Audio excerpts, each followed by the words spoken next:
I would like to thank you all for coming to celebrate the marriage of Kevin and Jennifer. I'd like to thank Kevin for giving me the honor of being your best man and allowing me to make this speech freely, knowing what is in it. For those of you who don't know me, my name is Paul, and for those of you that do, well, I can only apologize. My full name is actually Paul Would You Like a Drink? And if I meet you at the bar later, I'd greatly appreciate it if you could use my full name. I met Kevin a few years ago through a previous job.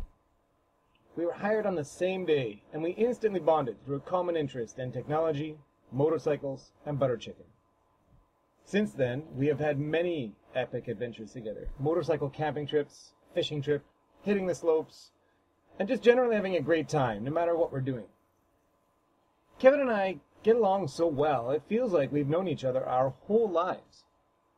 Even though I missed out on his early years, I know Kevin well enough to give you a perspective on what life would have been like growing up with him.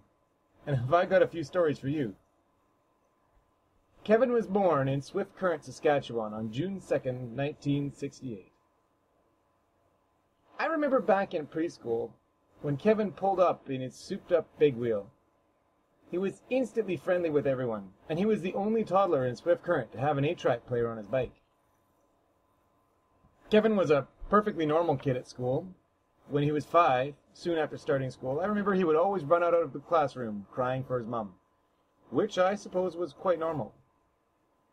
When he was still doing that at the age of 16, well, that was a little strange. Kevin moved to a farm near Cantor when he was 7 and his brother was 5. Kevin claims to have done chores on the farm, but I have it on good authority that he spent more time messing around with motorcycles and playing in the dirt than anything else. High school in Swift Current was a great time for Kevin. He was top of the class. He had a Commodore 64, a souped-up tractor, and a mustache. All the kids in his class looked up to him. At class, Kevin always hated PE because he didn't like the thought of getting dirty. There was only one thing Kevin really wanted to do, and that was leave school and train as a hairdresser. I'm not sure about this, but at the time I think he also went through a stage of trying on his mom's makeup. Or did he ever grow out of that stage?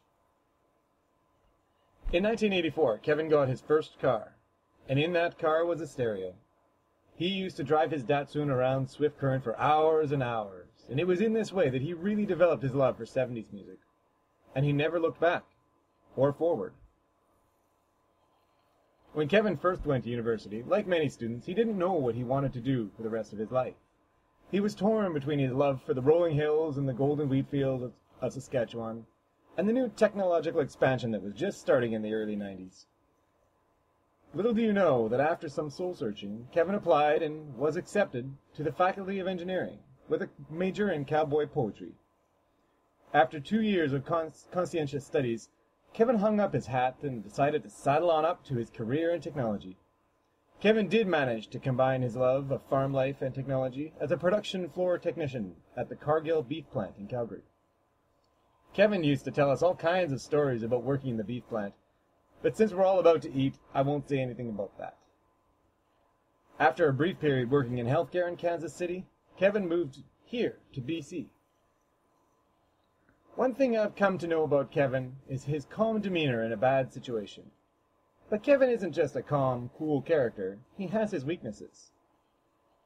Pie, for example, or breakfast, or roasted marshmallows and pistachio nuts over a roaring campfire.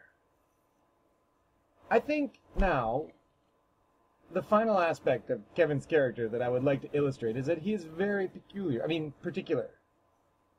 Kevin doesn't want his lettuce to touch the ketchup on his hamburger, so much so that he clearly illustrates this to anyone building a burger for him.